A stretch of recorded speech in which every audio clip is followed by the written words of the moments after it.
എല്ലാവർക്കും നമസ്കാരം. M study സെന്ററിന്റെ പുതിയൊരു ക്ലാസ്സിലേക്ക് സ്വാഗതം.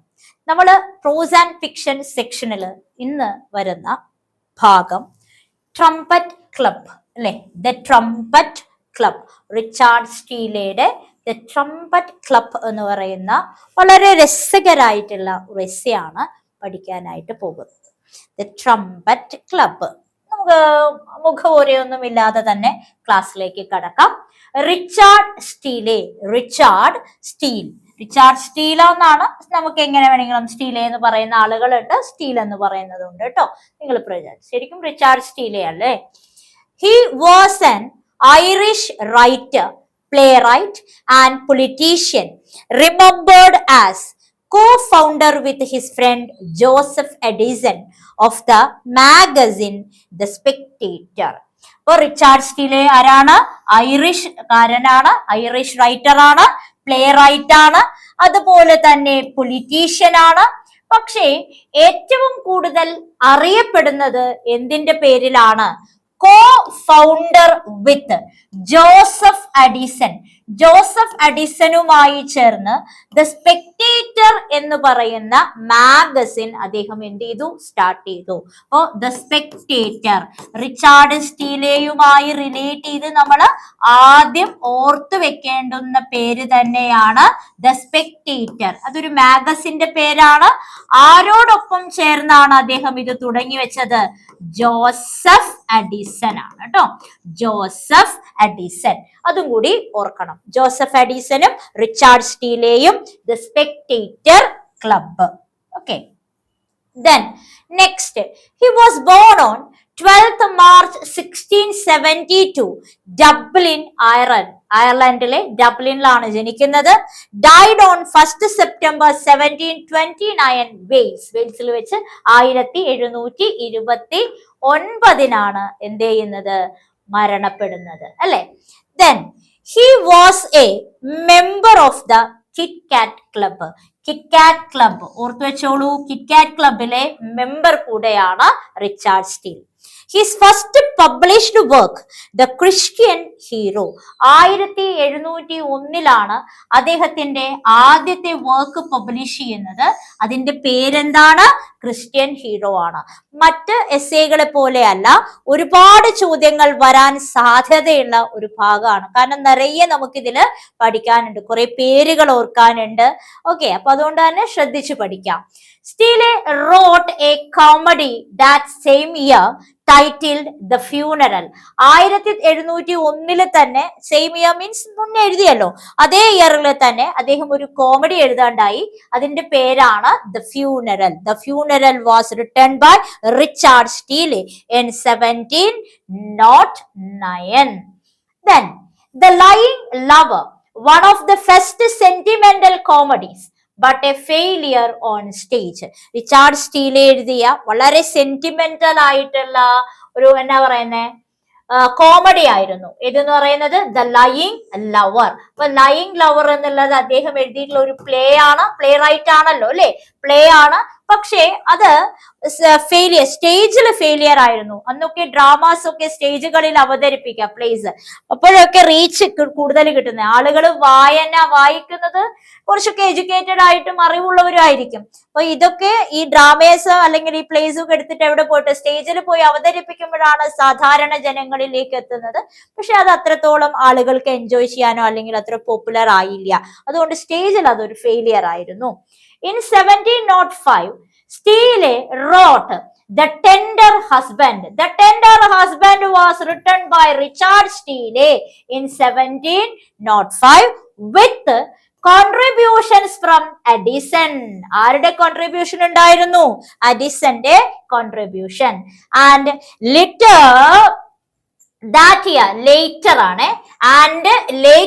that year wrote the prologue to The Mistake by John Vanbrugh, also an important member of the Whig Kit Kat Club with Addison and Steele. Then അതേ ഇയറിൽ തന്നെയാണ് the mistake എന്ന് പറയുന്നത്. അതിന് പ്രൊലോഗ് എഴുതിയത് ആരാണ്? ജോൺ വാൻബ്രഗ് ആണ്. ജോൺ വാൻബ്രഗ് അദ്ദേഹം ഈ കിറ്റ്കാറ്റ് ക്ലബിന്റെ മെമ്പറാണ്. അഡിസനും സ്റ്റീലയും ഒപ്പം ഉണ്ടായിരുന്നത്. ഇറ്റ്സ് നോട്ട് അഡിസം, ഇറ്റ്സ് അഡിസൺ അല്ലെ. അഡിസൺ ആൻഡ് സ്റ്റീലയുടെ ഒപ്പം ഉണ്ടായിരുന്നത് തന്നെയാണ് അദ്ദേഹവും. Okay. Then he wrote a preface to Addison's 1716 comedy play The Drummer. അപ്പൊ റിച്ചാർഡ് സ്റ്റേ തോമസ് അഡിസന്റെ 1716 വന്നിട്ടുള്ള ഒരു കോമഡി പ്ലേ ആയിരുന്നു ദ ഡ്രമ്മർ എന്ന് പറയുന്നത്.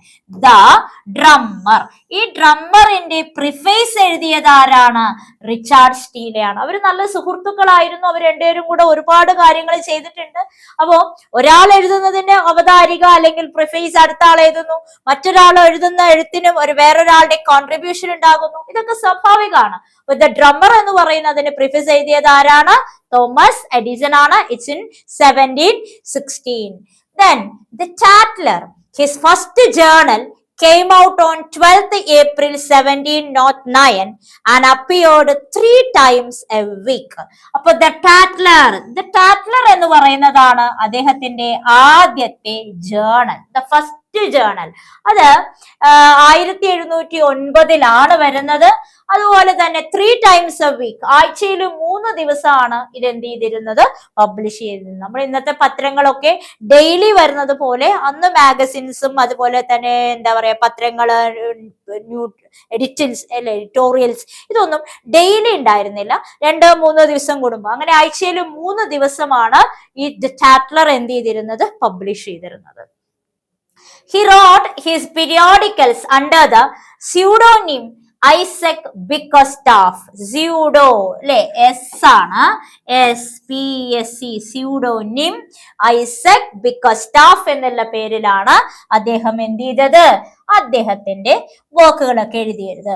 Although he and Addison collaborated, Steele wrote the majority of the essays. എന്നാ പറയുന്നേ, അഡിസനും സ്റ്റീലയും ഒക്കെ collaborate ചെയ്തിട്ടൊക്കെയാണ് കുറെ വർക്കുകൾ ചെയ്തിട്ടുള്ളതെങ്കിലും മെജോറിറ്റി ഓഫ് ദ എസ്സേസ് എന്ന് പറയുന്നത് ആരുടേതാണ്? റിച്ചാർഡ് സ്റ്റീലയുടെ തന്നെയാണ്. സ്റ്റീലെ wrote roughly 188 of the total 271. ഇവര് രണ്ടുപേരും കൂടിയിട്ട് 271 എസ്സേ ആണ് പബ്ലിഷ് ചെയ്തിട്ടുള്ളത്. അതിലെ 188 കോൺട്രിബ്യൂട്ട് ചെയ്തത് ആരാണ്? റിച്ചാർഡ് സ്റ്റീലെയാണ്. And Addison 42. അഡിസൺ എത്രയാണ്? 42 ആണ്. അഡിസന്റെ 42ഉം റിച്ചാർഡ് സ്റ്റീലയുടെ 188ഉം. Then both of them with 36 representing the pairs collaborative works. രണ്ടുപേരും കൂടെ 36. അതാണ് അവരുടെ collaborative work. When Tatler closed down, they founded the Spectator in 1711 and the Guardian in 1713. അതായത് അവരുടെ ആദ്യത്തേത് ഏതായിരുന്നു? ടാറ്റ്ലർ ആയിരുന്നു അല്ലെ. വീക്കിലി ത്രൈസ് ആയിരുന്നു അത് പബ്ലിഷ് ചെയ്തത്. 1709 പറഞ്ഞല്ലേ. അത് ക്ലോസ് ചെയ്തതിന് ശേഷം 1711 അവര് രണ്ടുപേരും കൂടെ ചേർന്നിട്ടാണ് ദ സ്പെക്ടേറ്റർ എന്ന് പറയുന്നത് തുടങ്ങുന്നത്. അതിനുശേഷം 1713 ഗാർഡിയൻ ആണ്. അപ്പൊ 3ഉം ആരുടെ പേരിലാണെന്ന് ഓർക്കുക? Richard Steele and Thomas Edison. The Tatler, പിന്നെ എന്നാ പറഞ്ഞ the spectator and the guardian. Okay. Then he married a widow, Margaret ഫ്രെച്ച് in 1705. അദ്ദേഹം ഒരു വിഡോനെ 1705 കല്യാണം കഴിക്കുകയാണ്. Then he married Mary Scurlock Prunigny in 1707. He wrote over 400 letters to her. പിന്നെ മാരി സ്കോർലോക്കിനെ കല്യാണം കഴിക്കുന്നു. ഏകദേശം എത്രയാണ്? 400 ലെറ്ററുകളോ മറ്റോ അവർക്ക് എഴുതിയത്. ചിലതൊക്കെ പബ്ലിഷ് ചെയ്തിട്ടുണ്ടല്ലോ. അപ്പൊ അതൊക്കെയാണ് പറയുന്നത്. സ്റ്റീലെ plays a minor role in the novel The History of Henry Esmond by William Makepeace Thackeray. William Makepeace Thackerayയുടെ ഹിസ്റ്ററി പ്ലേ ആയിട്ടുള്ള ഹെൻറി എസ്മണ്ടില് ഒരു ചെറിയ റോള് ആര് ചെയ്തിട്ടുണ്ട്? റിച്ചാർഡ് സ്റ്റീല് ചെയ്തിട്ടുണ്ട്. അപ്പൊ ഹെൻറി എസ്മണ്ട് എന്ന് പറയുന്ന ഹിസ്റ്ററി നോവൽ ആരുടേതാണ്? വില്യം മാക്പീസ് താക്കറെ അല്ലെ? അതിലൊരു റോള് റിച്ചാർഡ് സ്റ്റീലെ ചെയ്തിട്ടുണ്ട്. അദ്ദേഹത്തിന്റെ മേജർ വർക്ക്സ് ഏതൊക്കെയാണ് എന്നുള്ളത് നോക്കാം. പ്രധാനപ്പെട്ടിട്ടുള്ളത് the spectator volume 1 1711 with Addison. പ്രധാനമായിട്ടുള്ളത് ഏതാണ്? ദ സ്പെക്ടേറ്റർ ആണ്, 1711. ദെൻ അതാ വോള്യൂം 1 ആരുമായിട്ടാണ്? Addison. Then the tender husband 1703, the tender husband. The spectator club, the guardian 1914, the dramatic works 1913 എഴുതുന്നത് 1914 അല്ലേ പബ്ലിഷ് ചെയ്തത് the guardian. Then the dramatic works. Then Sir Roger D. Coverley originally published in the spectator. സ്പെക്ടേറ്ററിൽ publish ചെയ്തതാണ് ഏതെന്ന് പറയുന്നത്? Sir Roger de Coverley. Then a remedy for wandering thoughts in the worship of God. A remedy for wandering തോട്ട്സിന് ശേഷമാണ് വേണ്ടത് അല്ലെ? In the worship of God. ഇതൊക്കെയാണ് major ആയിട്ടുള്ള അദ്ദേഹത്തിന്റെ വർക്കുകൾ എന്ന് പറയുന്നത്. അപ്പോൾ റിച്ചാർഡ് സ്റ്റീലിനെ ഓർക്കുന്ന സമയത്ത് നമ്മൾ ഓർക്കേണ്ടുന്ന 3 എണ്ണം ഏതൊക്കെയാണ്? The ടാറ്റ്ലർ, the spectator and the guardian. ടാറ്റ്ലർ. അപ്പൊ ഈ 3 എണ്ണത്തിനെ നമ്മൾ എന്ത് ചെയ്യുക? ഓർക്കുക കേട്ടോ. 3 എണ്ണവും. കാരണം ഇത് പരീക്ഷകൾക്ക് മാക്സിമം പരീക്ഷകളിലും എന്ത് ചെയ്തിട്ടുണ്ട്? ചോദിച്ചിട്ടുണ്ട്. അപ്പൊ അതുകൊണ്ട് അത് ഓർത്തു വെച്ചേക്കുക. ഇനി നമുക്ക് നമ്മുടെ എസ്സേയിലേക്ക് കടക്കാം. That means the trumpet club. എന്താണ് ആ ടൈറ്റിൽ എന്ത് ചെയ്യുന്നത്? ഇൻഡിക്കേറ്റ് ചെയ്യുന്നത്? ക്ലബ്. ഓക്കെ, 1700 ആ കാലഘട്ടങ്ങളിൽ ഉള്ളതാണ് അല്ലെ? 1700. ഇന്ന് നമുക്ക് ക്ലബ് എന്നുള്ളത് അത്രത്തോളം എന്തല്ല, അപരിചിതമല്ലാത്ത വാക്കാണ്. എല്ലാവർക്കും അറിയാം ക്ലബ് എന്താണെന്ന്. അന്ന് കാലങ്ങളിലൊക്കെ ഈ ക്ലബ് എന്ന് പറയുന്നത് വളരെ വളരെ വളരെ ഇമ്പോർട്ടന്റ് ആയിട്ടുള്ള കാര്യങ്ങളായിരുന്നു. മാക്സിമം അവർക്ക് എൻജോയ്മെന്റിന് ഇന്നത്തെ പോലെ ടെലിവിഷനോ അല്ലെങ്കിൽ മൊബൈൽ ഫോണുകളോ ഇതൊന്നും ഇല്ലാതിരുന്ന കാലത്ത് പകുതിയിലധികം ആളുകളും സമയം ചെലവഴിച്ചിരുന്നത് ഒന്നല്ലെങ്കിൽ വായനയില്, അല്ലെങ്കിൽ നമ്മൾ അപ്പഴേ പറഞ്ഞ പോലെ ഡ്രാമ, പ്ലേസ് അല്ലെ, നാടകങ്ങള്, ഇതുപോലെ ഓപ്പറാസ്, ഇതൊക്കെ ആയിരുന്നു അവരുടെ ഒരു എന്റർടൈൻമെന്റ് എന്ന് പറഞ്ഞിരുന്നത്. പിന്നീട് ഈ പറഞ്ഞതുപോലെ വായനശാലകൾ, നമുക്കിപ്പോ വായനശാലകളൊക്കെ ഉണ്ടല്ലോ. ആ വായനശാലകളുടെ ആദ്യത്തെ ഒരു രൂപമാണ് ഏതെന്ന് പറയുന്നത്? ഈ ക്ലബ് എന്ന് പറയുന്നത്. ഒരുപാട് ആളുകൾ ഒരുമിച്ചിരുന്നു കൂടി അവരുടെ സമയം പോക്കിനു വേണ്ടി അവർക്ക് ഉണ്ടായ നേട്ടങ്ങള്, അവരനുഭവിച്ച സങ്കടങ്ങള്, അവരനുഭവിച്ചിട്ടുള്ള വിഷമങ്ങള്, അല്ലെങ്കിൽ അവരുടെ സന്തോഷങ്ങള് അല്ലെ, ഇതെല്ലാവരും ഇങ്ങനെ ഒരുമിച്ച് കൂടി ഷെയർ ചെയ്യുന്ന ഒരു കാര്യം, അതിനെയാണ് എന്തെന്ന് പറയുന്നത്? ക്ലബ് എന്ന് പറയുന്നത്. ഈ ട്രംപറ്റ് ക്ലബും അതുപോലെയുള്ള ഒരു ക്ലബാണ്. കുറച്ച് ആളുകൾ, ഒരു 5 പേര് ഒരുമിച്ചിരുന്ന് സമയം ചെലവഴിച്ചിരുന്നു എന്നുള്ളത്. അപ്പൊ നമ്മുടെ ഓതർ റിച്ചാർഡ് സ്റ്റീലെ അതിന്റെ എന്തായിരുന്നു? ഒരു ഭാഗമായിരുന്നു. അപ്പൊ അദ്ദേഹം ആ ഒരു സ്പെക്ടേറ്റർ ക്ലബില്, ആ ട്രംപറ്റ് ക്ലബില് അദ്ദേഹത്തിന് ഉണ്ടായിട്ടുള്ള എക്സ്പീരിയൻസും അതിലെ മെമ്പേഴ്സിനെയൊക്കെ നമുക്കൊന്ന് പരിചയപ്പെടുത്തി തരികയാണ്. നമുക്ക് നോക്കാം. It indicates the growing popularity of club life in the early years of 18th century. 18ാം സെഞ്ചുറിയുടെ ആദ്യകാലങ്ങളില് ക്ലബൊക്കെ നിലവിൽ വരികയും അതിന്റെ പോപ്പുലാരിറ്റി ഇങ്ങനെ കൂടി വരികയും ചെയ്തപ്പോൾ അതിനെ കാണിക്കാൻ വേണ്ടിയിട്ടാണ്, അല്ലെങ്കിൽ ആ ഒരു കാര്യമാണ് ദ ട്രംപറ്റ് ക്ലബ് എന്ന് പറയുന്ന ഈ ഒരു എസ്സേയില് അദ്ദേഹം എടുത്തു പറഞ്ഞിട്ടുള്ളത് കേട്ടോ. The word trumpet is probably used in connection with the idiom to blow one's trumpet.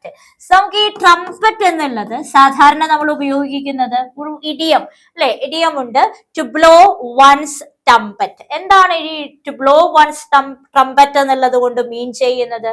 To boost, പുകഴ്ത്തുക, പ്രശംസിക്കുക. And each member of the trumpet club just that. അവരവരെ സ്വയം ഇങ്ങനെ എന്ത് ചെയ്യാണ്? പുകഴ്ത്തിയിരുന്നു. ആ ട്രംപറ്റ് ക്ലബ് എന്നപ്പോ അതിന് പേര് കൊടുത്തത്, ട്രംപറ്റ് ക്ലബിലെ ഓരോ മെമ്പേഴ്സും, each members of the trumpet club അല്ലെ, each members of the club എന്താണ്? ബോസ്റ്റ് ദംസെൽസ്, അവര് സ്വയം അവരെ ഇങ്ങനെ എന്ത് ചെയ്യാ? പുകഴ്ത്തുകയായിരുന്നു അല്ലെ. പുകഴ്ത്തി അവര് ചെയ്തിട്ടുള്ള വീരഗാഥകള്, വീരവാദങ്ങളൊക്കെ ഇങ്ങനെ പറയുന്നത് കൊണ്ടാണ് റിച്ചാർഡ് സ്റ്റീലെ അതിന് എന്ത് ചെയ്തിട്ട് എന്ത് പേര് കൊടുത്തത്? ദ ട്രംപറ്റ് ക്ലബ് എന്ന് പേര് കൊടുത്തത്. നമ്മളിപ്പോ പറയാറുണ്ട്, എന്നെ പുകഴ്ത്താൻ ഞാൻ തന്നെ മതി അല്ലെ, എന്നെ ഞാനല്ലാതെ വേറെ ആരാ എന്ത് ചെയ്യുന്നത്? പുകഴ്ത്തുന്നത്. അതുപോലെ നമ്മളുടെ ട്രംപറ്റ് ക്ലബിലുള്ള ആളുകളൊക്കെ അവർ തന്നെ സ്വന്തമായിട്ട് എന്ത് ചെയ്യാണ്? പുകഴ്ത്തിക്കൊണ്ടേയിരിക്കാം. അപ്പൊ അതുകൊണ്ടാണ് അദ്ദേഹം അതിന് ട്രംപറ്റ് ക്ലബ്. ഇത് പേര് വന്നത് ടു ബ്ലോ വൺസ് ട്രംപറ്റ് എന്നുള്ള ഇഡിയത്തിന്റെ മീനിങ് എന്താണ്? ടു ബൂസ്റ്റ് അല്ലെങ്കിൽ ടു പുകഴ്ത്തുക അല്ലെ, ടു പുകഴ്ത്തുക അല്ല, പുകഴ്ത്തുക. Okay. The satirical essay speaks of how the narrator chose to relax before retiring for the night. ഇതൊരു സാറ്ററിക്കൽ എസ്സേ ആണ്, ഒരു സാറ്ററിക്കൽ എസ്സേ ആണ് അല്ലെ, ഒരു ആക്ഷേപഹാസ്യ രൂപത്തിലൊക്കെ എടുത്തിട്ടുള്ളതാണ്. രാത്രി ഉറങ്ങാൻ പോകുന്നതിന് മുൻപ് നമ്മളുടെ ഓതർ എങ്ങനെയാണ് ആ സമയം എന്ത് ചെയ്തിരുന്നത്?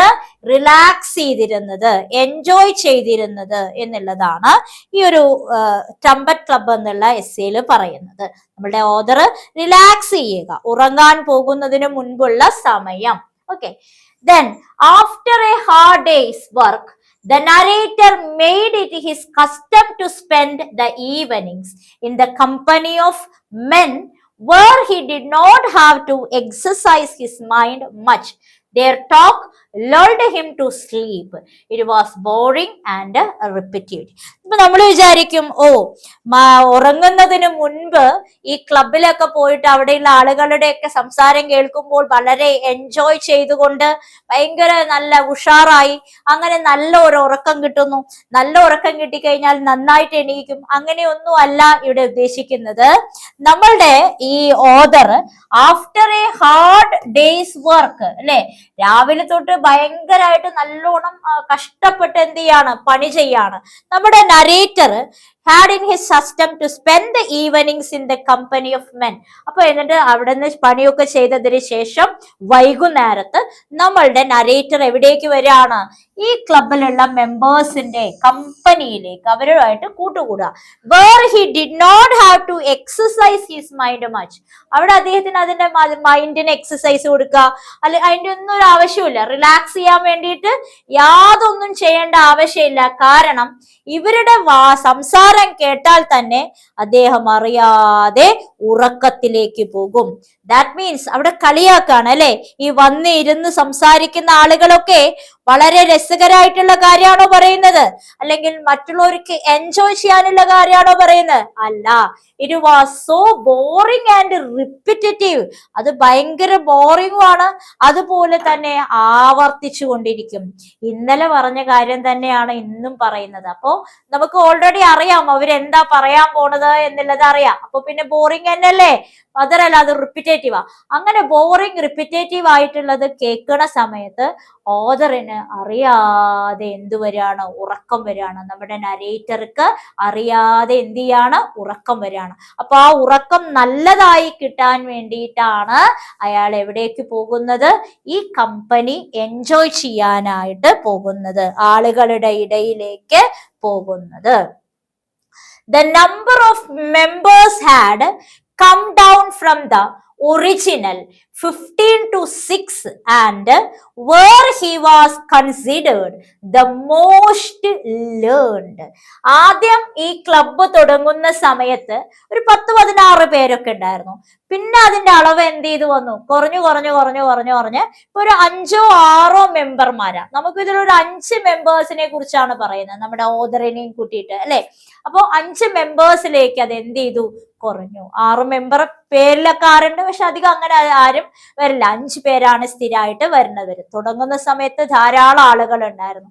അതെല്ലാ കാര്യങ്ങളും അങ്ങനെയാണ് അല്ലെ. നമ്മൾ തുടങ്ങുന്ന സമയത്ത് ഒരുപാട് ആളുകൾ അതിലേക്ക് പേരും കാര്യങ്ങളും ഒക്കെ ചേരും, എല്ലാവരും വരും.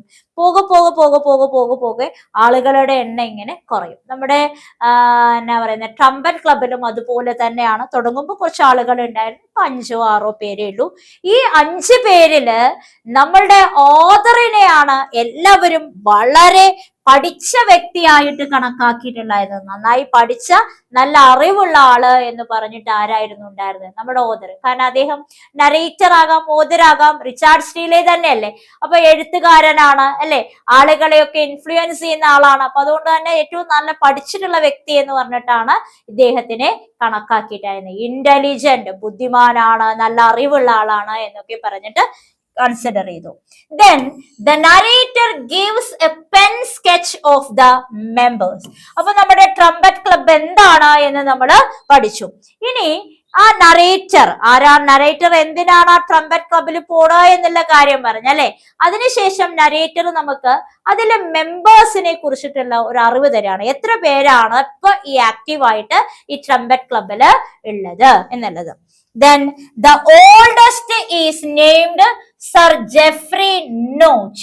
Okay, അതിലെ ഏറ്റവും പ്രായം കൂടിയിട്ടുള്ള ആളാണ് എന്ന് പറയുന്നത് ജെഫ്രി നോച്ച്. നോക്കൂ, ജെഫ്രിക്ക് ഇങ്ങനെയും ചിലതില് നമ്മൾ കണ്ടേ, ചിലതില് Jeffrey Notch. Notch means to make a score reference to sports. Notch എന്നുള്ളത് എന്തുമായി റിലേറ്റ് ചെയ്തിട്ടുള്ള ടേം ആണ്? സ്പോർട്സുമായിട്ട് റിലേറ്റ് ചെയ്താണ്. സ്പോർട്സിൽ തന്നെ സ്കോർ റെഫറൻസ് ഒക്കെ പറയാനാണ് നമ്മൾ നോച്ച് എന്നുള്ളത് ഉപയോഗിക്കുന്നത്. അപ്പൊ അതിൽ ഏറ്റവും പ്രായം കൂടിയിട്ടുള്ള ആളാണ് ആര് എന്ന് പറയുന്നത്? Jeffrey Notch. Okay. Who lost all his wealth in gambling on horses and gaming cocks. അപ്പൊ അദ്ദേഹത്തിന്റെ എന്തുകൊണ്ടാണ് ആ നോച്ച് എന്നുള്ളത്? It's related to sports. ആ സ്പോർട്സ് തന്നെയാണ് അദ്ദേഹത്തിന്റെ ജീവിതം നശിപ്പിച്ചത്. എല്ലാം അദ്ദേഹത്തിന്റെ ജീവിതത്തിന്റെ വെൽത്ത്, സമ്പാദ്യം ഒക്കെ ഇങ്ങനെ ഗാംബ്ലിങ്ങിലാണ് നശിക്കുന്നത്. റേസിംഗ് ഡോഗ്സ് ആയിക്കോട്ടെ, ഹോഴ്സസ് ആയിക്കോട്ടെ, അതുപോലെ തന്നെ കോക്സ് അല്ലെ, ഗെയിമിംഗ് കോക്സ്. നമ്മൾ ഈ കോക്സിന്റെ കണ്ടിട്ടില്ലേ, ഈ കോഴിപ്പോര് അല്ലെ, കോഴീനെയൊക്കെ വിട്ടിട്ട് നമ്മുടെ തമിഴ്നാട് അവിടെ എവിടെയൊക്കെ നമ്മൾ എന്ത് ചെയ്തിട്ടുണ്ട്, കണ്ടിട്ടുണ്ട്. അപ്പൊ അങ്ങനെയുള്ള അതിലൊക്കെ ഈ ഗാംബ്ലിംഗ് വഴിയാണ് അദ്ദേഹത്തിന്റെ സമ്പാദ്യമൊക്കെ അദ്ദേഹത്തിന് നഷ്ടപ്പെടുന്നത്. അപ്പൊ ഒന്നാമനായിട്ടുള്ള ജെഫ്രി അല്ലെ, പേര് സ്പെല്ലിംഗ് എന്താ എഴുതാ കേട്ടോ, ജെഫ്രി നോച്ച് എന്നുള്ള ടേം എന്തുമായി റിലേറ്റഡ് ആണ്? സ്പോർട്സുമായിട്ട് റിലേറ്റഡ് ആണ്. സ്പോർട്സ്, അദ്ദേഹം സ്പോർട്സിലൂടെ അല്ലെങ്കിൽ ഗാംബ്ലിങ്ങിലൂടെയാണ് അദ്ദേഹത്തിന്റെ സമ്പാദ്യമൊക്കെ നഷ്ടപ്പെട്ടത്. ഡോഗ്സിന്റെയും അതുപോലെ തന്നെ ഹോഴ്സസിന്റെയും കോക്സിന്റെയും ഒക്കെ ഗാംബ്ലിംഗ്. ദെൻ രണ്ടാമത്തെ member, the next member is major Matchlock. Matchlock is a kind of gun. അപ്പോ ഓരോരുത്തർക്കും ഓരോ സിമ്പൽ ആണ് അല്ലെ, ഓരോരുത്തർക്കും ഓരോ സിമ്പൽ കൊടുത്തിട്ടുണ്ട്. നോച്ച് മീൻസ് എന്താ? Sports related. അടുത്തത് മേജർ മാച്ച്ലോക്ക് ആണ്. മാച്ച്ലോക്ക് എന്ന് പറയുന്നത് ഒരു തരത്തിലുള്ള എന്താ പറയാ തോക്കാണ്. മേജർ പട്ടാളക്കാരനെ സിംബലൈസ് ചെയ്യാൻ ഏറ്റവും ഉപയോഗിക്കാൻ പറ്റുന്നത് എന്ത് തന്നെയാണ്? തോക്കാണ്. So Matchlock is a kind of gun who had participated in all the civil wars and his stock bordered on the same. അദ്ദേഹം ഒരുപാട് യുദ്ധങ്ങളിലൊക്കെ പങ്കെടുത്തിട്ടുണ്ട്. അപ്പൊ തീർച്ചയായിട്ടും അദ്ദേഹത്തിന്റെ സംസാരം എന്ന് പറയുന്നത് എന്തുമായിട്ട് റിലേറ്റഡ് തന്നെ ആയിരിക്കും? അദ്ദേഹം ചെയ്തിട്ടുള്ള യുദ്ധങ്ങളുമായിട്ട് തന്നെ ബന്ധമുള്ളതായിരിക്കും. നമ്മൾ ഈ പട്ടാളക്കാരുടെയൊക്കെ കഥ കേൾക്കുന്ന സമയത്ത് പട്ടാളക്കാരൊക്കെ സംസാരിക്കുമ്പോൾ അവർ എപ്പോഴും പറയുന്നത് എന്ത് തന്നെയാണ്? അവരുടെ പട്ടാളത്തിലെ വീരകഥകളാണ് അല്ലെ. When I was in Dehradun എന്നൊക്കെ പറഞ്ഞിട്ട് പറയാറുണ്ട്, നമ്മൾ കളിയാക്കിയിട്ടൊക്കെ പറയാറുണ്ട്. അപ്പോ ഈ പട്ടാളക്കാരനായിട്ടുള്ള രണ്ടാമത്തെ ട്രംപറ്റ് ക്ലബിലെ മെമ്പർ ആരാണ്? മേജർ മാച്ച്ലോക്ക് ആണ്. മാച്ച്ലോക്ക് എന്താണ്? It's a kind of gun. ആദ്യം ആരായിരുന്നു? Jeffrey Notch. Okay. Then his greatest heroic deed was when London workers pushed him off his horse during a demonstration. അദ്ദേഹം പറയുന്ന അദ്ദേഹത്തിന്റെ ഹീറോയിക് കഥകളിലെ ഏറ്റവും ഭയങ്കരമായിട്ടുള്ള ഒരു കഥ എന്ന് പറയുന്ന അദ്ദേഹം ചെയ്ത ഏറ്റവും വലിയൊരു പ്രവൃത്തി, ഗ്രേറ്റസ്റ്റ് ഹീറോയിക് ഡീഡ് എന്ന് പറയുന്നത് ലണ്ടൻ വർക്കേഴ്സുമായിട്ട് റിലേറ്റ് ചെയ്തിട്ടുള്ള ഒരു യുദ്ധം നടന്നുകൊണ്ടിരിക്കുന്ന സമയത്ത് ഈ ലണ്ടൻ വർക്കേഴ്സ് ഉണ്ടല്ലോ, അദ്ദേഹത്തിന്റെ കുതിരപ്പുറത്തു നിന്നും എന്ത് ചെയ്തിട്ടുണ്ട്, അത്രയും വലിച്ചു താഴത്തേക്ക് ഇട്ടിട്ടുണ്ട്. അപ്പൊ അത്രയും വീരഗാഥകളൊക്കെ പറയാനുള്ള ഒരാളാണ് major മാച്ച്ലോക്ക്. The third members referred to as Dick Reptile. മൂന്നാമത്തെ ആളാണ് ഡിക് റെപ്റ്റൈൽ. മൂന്നാമത്തെ ആള് റെപ്റ്റൈൽ. നമ്മൾ ഈ റെപ്റ്റൈൽ എന്നൊക്കെ, റെപ്റ്റൈൽ എന്തുമായിട്ട് റിലേറ്റഡ് ആണ്? ഉരകങ്ങളാണ് അല്ലെ. റെപ്റ്റൈൽ എന്താണ്? ഉരകങ്ങളാണ്. ഇഴജന്തുക്കളൊക്കെ ആ കൂട്ടത്തിൽ വരുന്നതാണ്. It's a kind of snake that is slow and sluggish. അതെന്താണ്? റെപ്റ്റൈൽ മീൻസ് ഒരു തരത്തിലുള്ള പാമ്പ്. നമ്മൾ ഉരകങ്ങളാ, വളരെ സ്ലോ ആയിട്ട് അല്ലെങ്കിൽ ഇങ്ങനെ സ്ലഗിഷ് ആയിട്ടൊക്കെ. അതേ ക്യാരക്ടർ ആണ് ആർക്കുള്ളത്? ഡിക്കിനുള്ളത്. അതുകൊണ്ടാണ് അദ്ദേഹത്തിനെ മൂന്നാമത്തെ മെമ്പറിനെ ഡിക് റെപ്റ്റൈൽ എന്ന് പറയുന്നത്. He speaks little. സ്ലോ എന്ന് പറയുമ്പോൾ വളരെ കുറച്ച് മാത്രമേ അദ്ദേഹം സംസാരിക്കാറുള്ളൂ. laughs at all the jokes. ആരെന്ത് തമാശ പറഞ്ഞാലും അതൊക്കെ കേട്ടിട്ട് എന്ത് ചെയ്യും? ചിരിക്കാറുണ്ട് അല്ലെ. എല്ലാവരും തമാശകളോടെ കേട്ട് എല്ലാവരുടെയും തമാശകൾ കേട്ട് ചിരിക്കും. He would bring his nephew who would sit silent, or even if passes a comment or laughed at the jokes, would be told by his uncle, you young men as fools, but we old men know you are fools. അദ്ദേഹം എപ്പോഴും ഡിക് reptile എപ്പോഴും അദ്ദേഹത്തിന്റെ ഒരു ചെറിയ nephew അല്ലെ, ചെറിയൊരു കുട്ടീനെയും കൊണ്ട്, മരുമകനെയും കൊണ്ടാണ് എപ്പോഴും എന്ത് ചെയ്യുന്നത്? ഈ ക്ലബിലേക്ക് വരുന്നത്. എപ്പോഴും ക്ലബില് ഇവർക്ക് കമ്പനി കൊടുക്കാനായിട്ട് വരുമ്പോ കുട്ടീനെയും കൊണ്ടുവരും, നെഫ്യൂ മരുമോനെയും കൊണ്ട് വരും. അപ്പൊ ഇയാള് ചിരിക്കും, തമാശകളൊക്കെ കേട്ട് ചിരിക്കും. ഈ തമാശയൊക്കെ കേട്ടിട്ട് അവൻ ചിരിക്കോ അല്ലെങ്കിൽ അവൻ എന്തെങ്കിലും കമന്റ് പറയുകയോ ഒക്കെ ചെയ്യുന്ന സമയത്ത് ഇയാള് പറയും, നിങ്ങള് ഈ ചെറിയ കുട്ടികൾക്ക് ഒരു വിശ്വാസം ഉണ്ട് ഇല്ലേ, യങ്സ്റ്റേഴ്സിന് ഒരു വിശ്വാസം ഉണ്ട്, യങ് ആണ്, വളരെ ചെറിയ കുട്ടിയല്ല, കുറച്ചൊരു അഡൾട്ട് സ്റ്റേജിലേക്കൊക്കെ വന്നിട്ടുള്ളതാണ്. അപ്പൊ നിങ്ങൾക്ക് യങ്ങേഴ്സിന് ഒരു വിചാരമുണ്ട്, ഞങ്ങൾ വയസ്സായിട്ടുള്ളവരൊക്കെ വിഡ്ഢികളാണ്, ഫൂൾസ് ആണ് എന്നുള്ളത്. സത്യത്തിലല്ല, നിങ്ങളാണ് എന്തെന്ന് പറയുന്നത്? വിഡ്ഢികൾ. അദ്ദേഹം ഈ ഡയലോഗ് എന്ത് ചെയ്യാറുണ്ട്? ആവർത്തിക്കാറുണ്ട്. അവൻ എന്തെങ്കിലും കമന്റ് പറയുമ്പോഴോ അല്ലെങ്കിൽ അവൻ എന്തെങ്കിലും കേട്ട് ചിരിക്കുമ്പോഴോ ഒക്കെ അദ്ദേഹം ഈ കഥ എന്ത് ചെയ്യുന്നു? ആവർത്തിക്കുന്നു. The next member is not referred to by name. His only claim to fame was that he knew the notorious Jackal Ogle well and would tell stories of his adventures. അപ്പോ നാലാമത്തെ മെമ്പറിന്റെ പേര് ഇവിടെ പറയുന്നില്ല. പേര് നമ്മൾക്ക് എന്ത് ചെയ്യുന്നില്ല? റെഫർ ചെയ്യുന്നില്ല. ആരാണ് എന്താണ് എന്നുള്ളതൊന്നും പറയുന്നില്ല. പക്ഷെ പറയുന്ന കാര്യം എന്താന്ന് വെച്ച് കഴിഞ്ഞാല് അദ്ദേഹത്തിന്റെ name, his only claim to fame was that. അദ്ദേഹം പറയാൻ ശ്രമിക്കുന്നത്, ഫെയിം ആകുന്നത് എന്തുകൊണ്ടാണ്? അദ്ദേഹം എപ്പോഴും നൊട്ടോറിയസ് ആയിട്ടുള്ള ജാക്കൽ ഊഗൽ ആയിട്ട് അയാൾക്ക് നല്ല എന്തുണ്ട്? ബന്ധമുണ്ട് അല്ലെ, ജാക്കൽ ഊഗൽ. അതുകൊണ്ട് തന്നെ അദ്ദേഹത്തിന്റെ അഡ്വെഞ്ചറസ് ആയിട്ടുള്ള കഥകളാണ്, ഈ ജാക്കൽ ഊഗലിന്റെ ഒക്കെ അഡ്വെഞ്ചറസ് ആയിട്ടുള്ള കഥകളാണ് നാലാമൻ എന്ത് ചെയ്യുന്നത്? പറയുന്നത്. ഇപ്പൊ നമുക്ക് ഏതെങ്കിലും ഒരു വീരനെയൊക്കെ പരിചയം ഉണ്ടെന്ന് വിചാരിക്കാം. നമ്മളുടെ ഫ്രണ്ട്സ് ലിസ്റ്റിൽ വളരെ സ്ട്രോങ് ആയിട്ടുള്ള ആളുകൾ, ഫേമസ് ആയിട്ടുള്ള ആളുകളൊക്കെ ഉണ്ടെങ്കിൽ നമ്മൾ ആളുകളുടെ ഇടയിലൊക്കെ പോയി കഴിഞ്ഞാൽ ആരെ കുറിച്ചായിരിക്കും അവര് നമ്മളോട് ചോദിക്കുന്നതും നമ്മൾ പറയുന്നതൊക്കെ? അവരെ കുറിച്ചായിരിക്കും. അപ്പൊ ഈ ജാക്കൽ ഊഗൽ എന്ന് പറയുന്ന ആ നോട്ടോറിയസ് ഹീറോയെ കുറിച്ചിട്ട് ഇയാൾ കുറെ കഥകളൊക്കെ ഇങ്ങനെ ഉണ്ടാക്കി അഡ്വെഞ്ചറസ് ആയിട്ടുള്ളതൊക്കെ പറയും.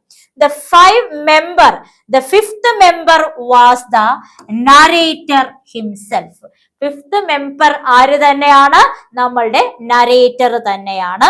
Who was regarded as a man of letters. അയാളെ എങ്ങനെയാണ് വിളിക്കുന്നത്?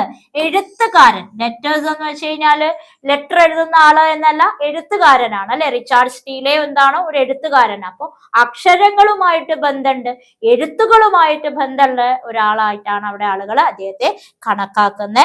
He was referred to scholar, philosopher by the members. അദ്ദേഹത്തിനെ അവിടെയുള്ള ബാക്കിയുള്ള ക്ലബ് മെമ്പേഴ്സ് വിളിച്ചിരുന്നത് എന്താണ്?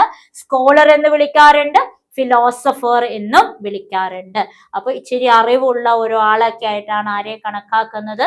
നമ്മളുടെ റിച്ചാർഡ് സ്റ്റീലെ കണക്കാക്കുന്നത് അല്ലെ. അപ്പോ ഇത്രയും 5 മെമ്പേഴ്സ് ആണ് ഇതില്.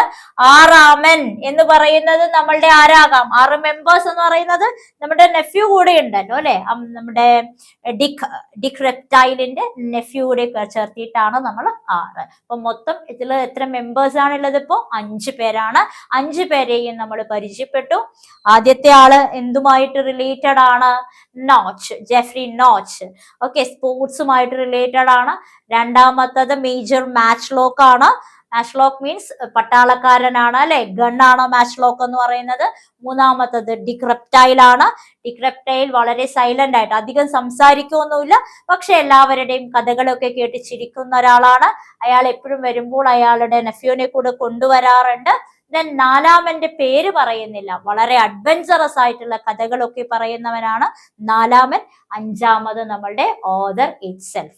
മറ്റുള്ളവർ അദ്ദേഹത്തിനെ സ്കോളർ എന്നും ഫിലോസഫർ എന്നും ഒക്കെ വിളിക്കാറുണ്ട്. ഇത്രയുമാണ് ട്രംപറ്റ് ക്ലബിന്റെ എന്തെന്ന് പറയുന്ന മെമ്പേഴ്സ്.